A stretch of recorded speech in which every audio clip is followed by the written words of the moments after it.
Assalamualaikum warahmatullahi wabarakatuh. Selamat siang, salam sejahtera untuk kita semua. Teman-teman media, terima kasih sudah datang ke Papers Realisasi Sementara APBN 2025. APBN kita judulnya.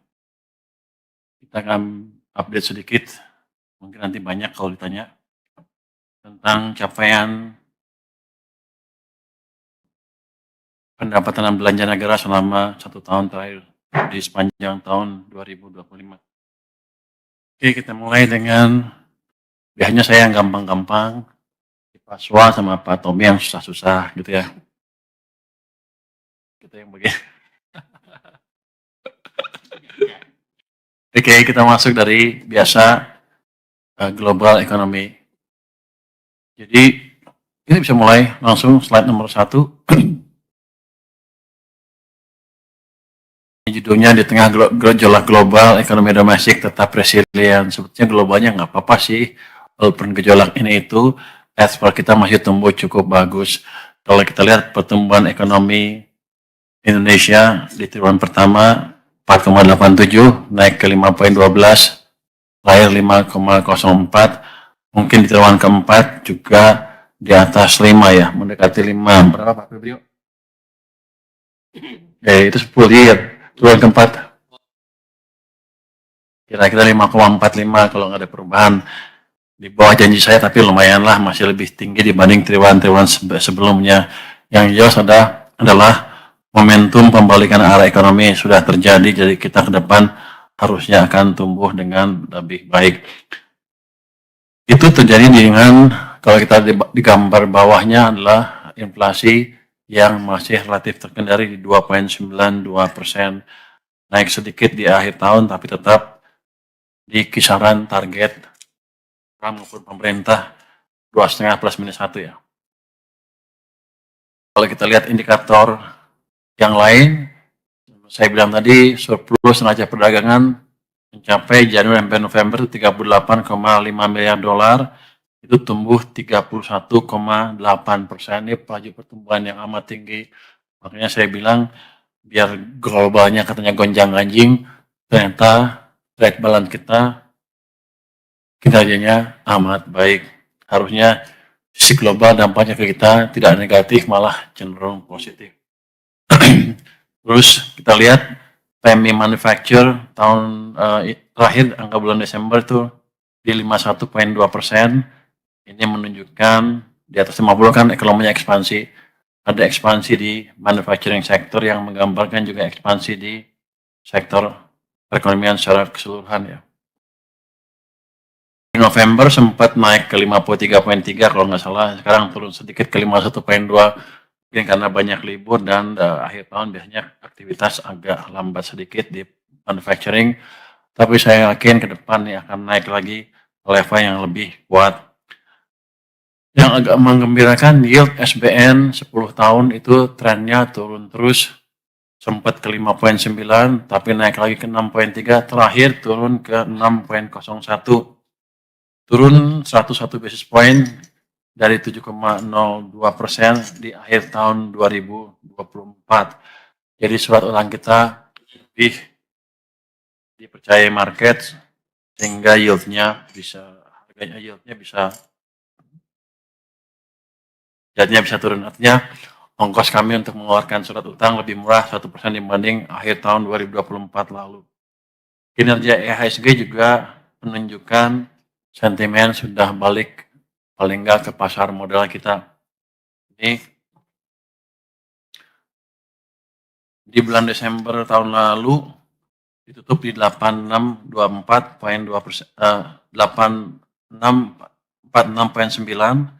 itu naik 22,1% dibanding tahun lalu. Seperti ini akan berkelanjutan terus kenaikannya di tahun 2026 ini. Kalau Anda lihat kan tadi sempat menembus 9.000 kan. Jadi dari sisi sentimen keperekonomian kita dari kalangan investor, domestik maupun foreign, sudah balik. Itu pasti karena mereka melihat juga, walaupun belum penuh, impact dari program pembangunan yang disebutkan selama ini mereka melihat bahwa kita bekerja serius dan dampaknya ke perekonomian sudah mulai kelihatan, sehingga di akhir semester triwulan tahun lalu ekonomi sudah berbaring arah. Next, di sisi dunia, ini kita masuk quarter on quarter, Q1 quarter by quarter ya, Q1, Q2, Q3, kita lihat perkembangan seperti apa. Di Q1, tarif agresif AS memicu proteksionisme dan fragmentasi. Itu kita lihat sempat menimbulkan kepanikan sedikit. Di bulan Maret, IKK sempat turun level yang cukup signifikan turunnya. Terus untuk itu, pemerintah sudah melakukan bayaran kebijakan strategis untuk pertumbuhan dan stabilitas ekonomi. Contohnya, targeted taxation, ada penyesuaian tarif PPN 12% hanya terbatas untuk barang mewah. Tadinya kan untuk semua, jadi ada adjustment ke bawah dari total tarif PPN-nya secara rata-rata ya. Kami juga sudah menunjukkan paket stimulus ekonomi, ini untuk menjaga daya beli rumah tangga, mendukung UMKM, sektor padat karya, perumahan, dan otomotif. Antara lain juga diskon tarif listrik. Angkanya beda. Stimulus totalnya mencapai 33,3 triliun rupiah. Di sini nggak ada. Terus ada juga kebijakan pelonggaran moneter di mana BI memangkas suku bunga 25 basis point ke 5,75%. Terus disiplin fiskal, Impres nomor 1 2025 terkait efisiensi APBN. Kemudian kita juga melakukan strategic investment dengan meluncurkan BPI Danantara. Program prioritas yang dinamis menuntut fleksibilitas fiskal dan tata kelola yang kredibel. Kita menjalankan makanan bergizi gratis sejak 6 Januari, cek kesehatan gratis. Beda ya? Punya saya beda sama itu? Beda. Ya udah kita aja gitu. Ada Sovereign Wealth Fund Danantara sejak 24 Februari, ada subsidi pupuk, stok beras Bulog ditingkatkan mencapai 2,3 juta ton. Sektor pertanian dikasih semacam subsidi sebesar 10,5%. Di triwulan kedua, next, ada perang dagang yang dimulai dengan Trump melakukan perang dagang yang cukup agresif. Respon kita adalah paket stimulus diberikan untuk mendorong daya beli dan mobilitas serta sektor padat karya. Tarif resiprokal AS berdampak pada sektor manufaktur padat karya. Untuk top 5 komoditas ekspor KS itu HS 85 sampai dari perlengkapan mesin dan ini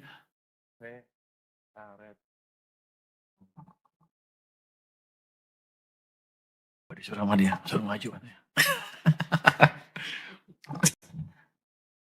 Nggak kedengeran ya? Oh, kurang. Hah? Kurang jelas. Memang ngomongnya nggak jelas sih.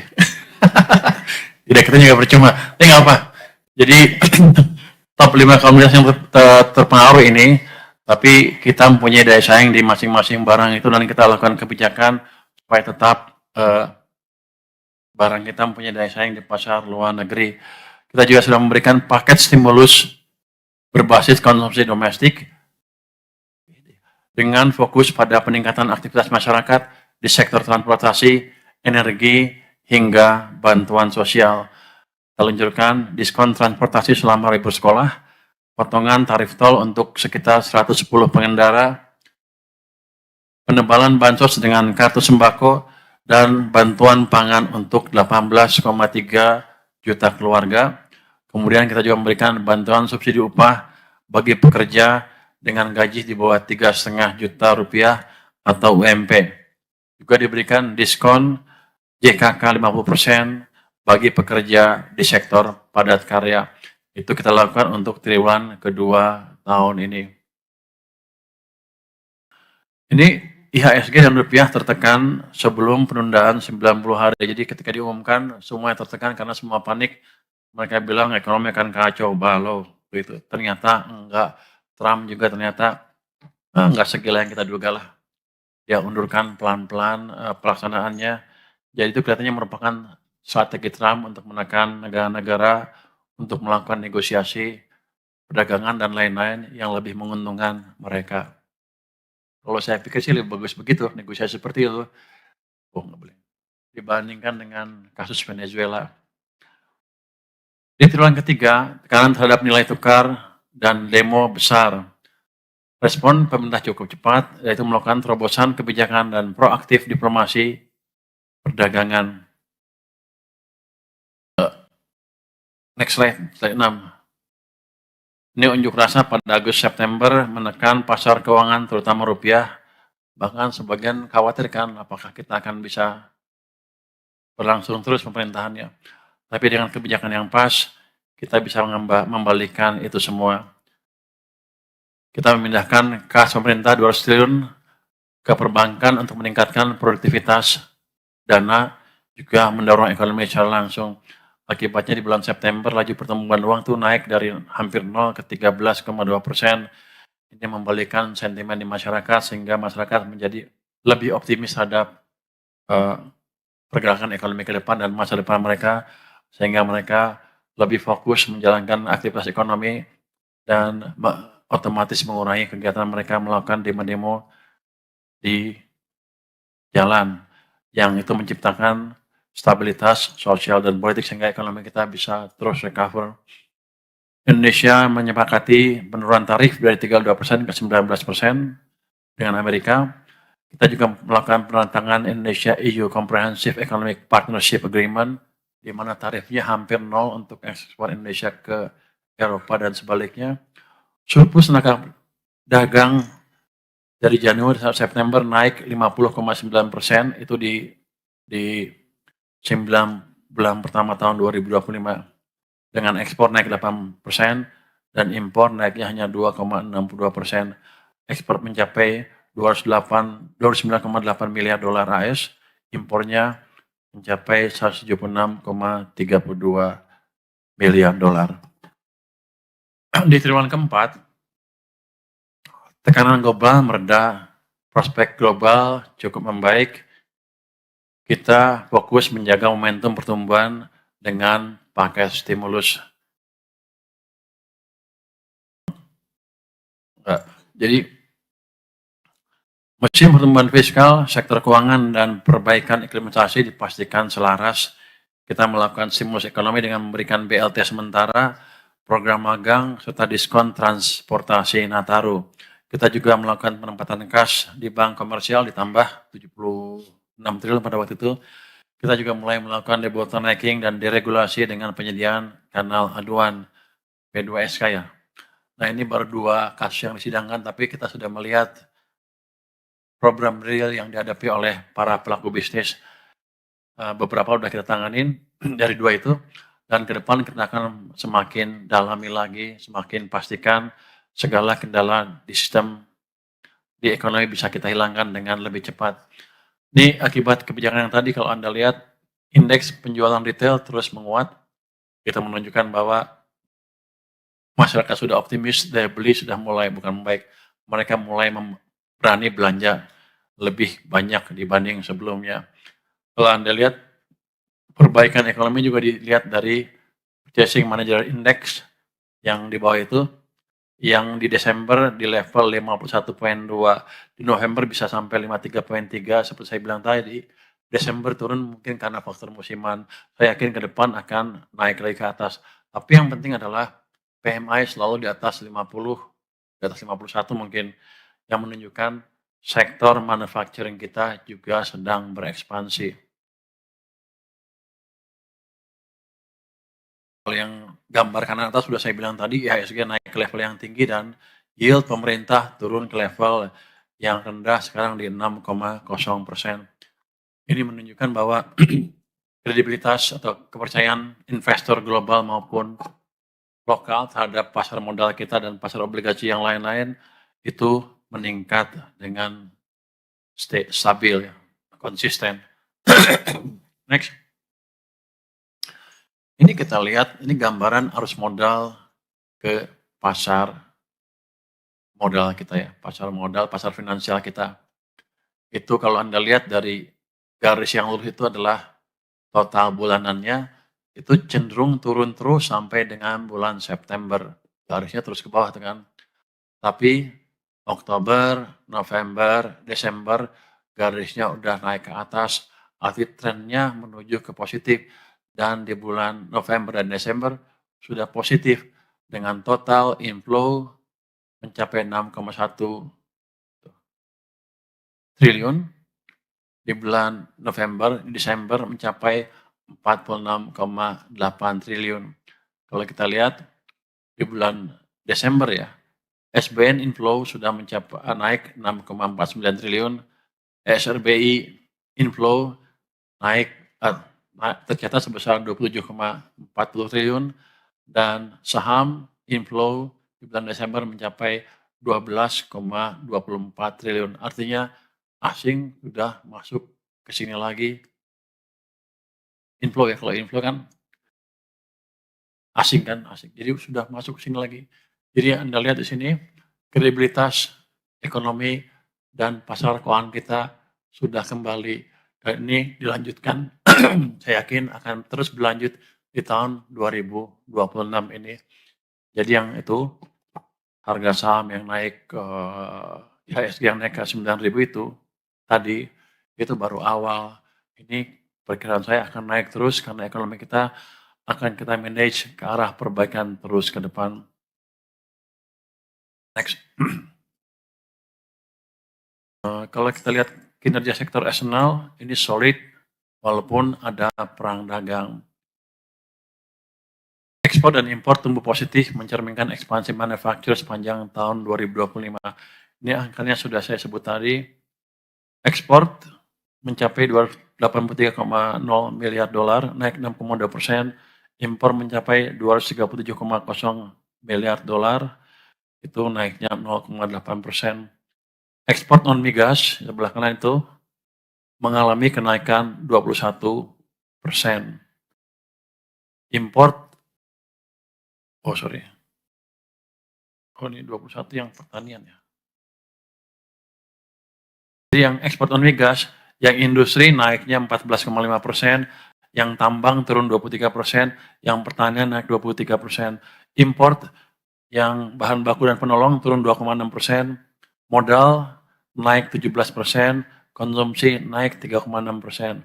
Anda lihat tuh import barang modal naiknya cukup kencang, itu menunjukkan industri kita akan ekspansi ke depannya. Jadi itu menunjukkan prospek sektor manufaktur atau sektor-sektor yang lain yang lebih baik ke depan dibanding sebelum-sebelumnya.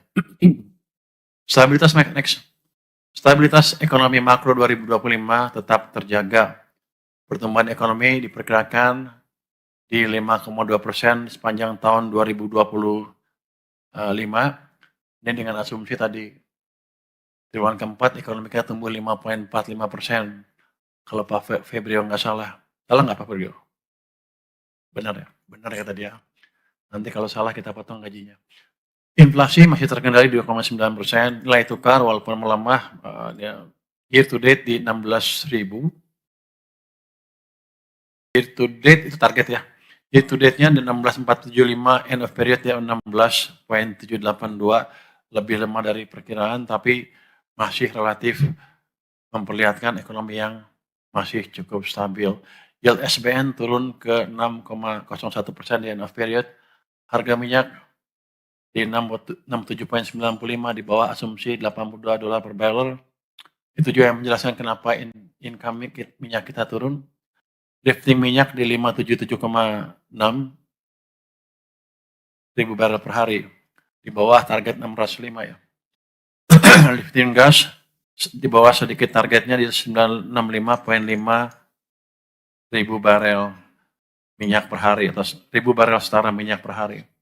Jadi ada meleset sana-sini tapi masih relatif terkendali. Artinya kalau statistik bilang masih di batas errornya lah. Kita masuk sedikit ke realisasi sementara APBN 2025. Ini gambaran yang terakhir. Dalam kondisi yang volatile di tahun 2025, APBN menjadi instrumen kebijakan yang antisipatif dan responsif menghadapi perkembangan dinamika global dan domestik.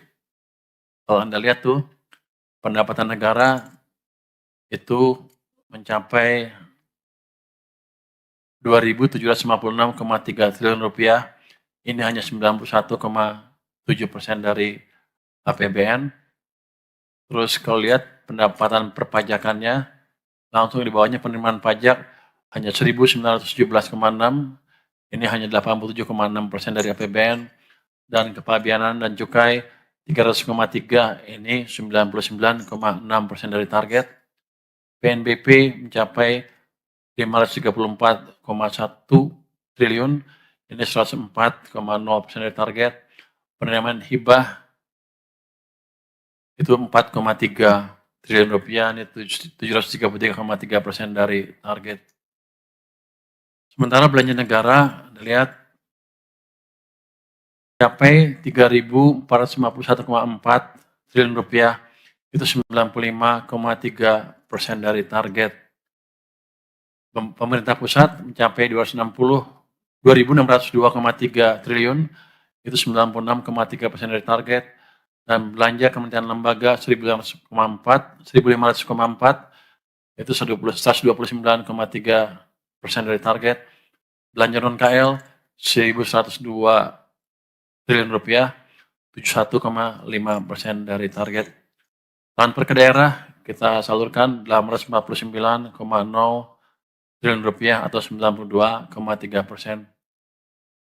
Kalau Anda lihat di sini kalau kita lihat dari presentasi dari APBN-nya, yang pendapatan negara kan hanya 91, sedangkan belanja 95,3. Anda pasti nanya kenapa nggak dipotong belanjanya, supaya defisitnya tetap kecil.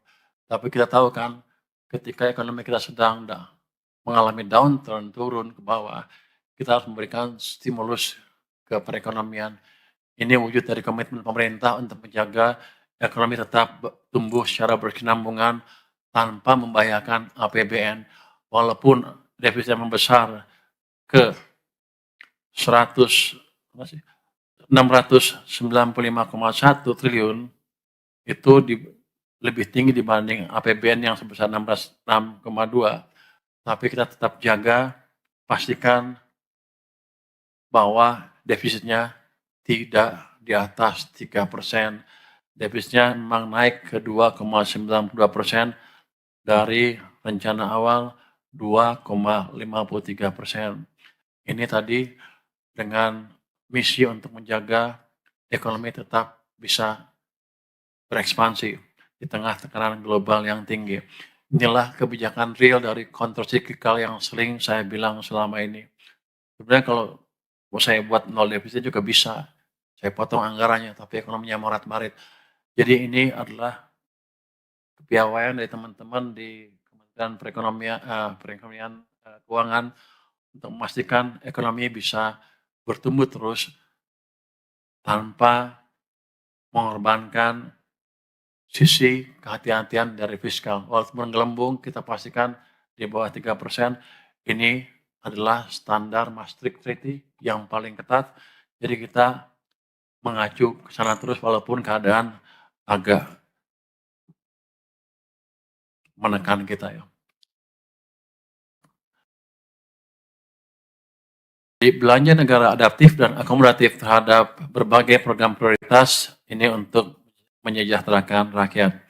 Capaian program prioritas serta tata kelola yang terjaga selama ini kita jaga terus sehingga di akhir tahun defisit seperti saya bilang tadi tetap di 2,9% tanpa menghilangkan stimulus yang diperlukan oleh perekonomian sehingga masyarakat kita tetap bisa menikmati ekspansi ekonomi di tahun 2025 yang lalu.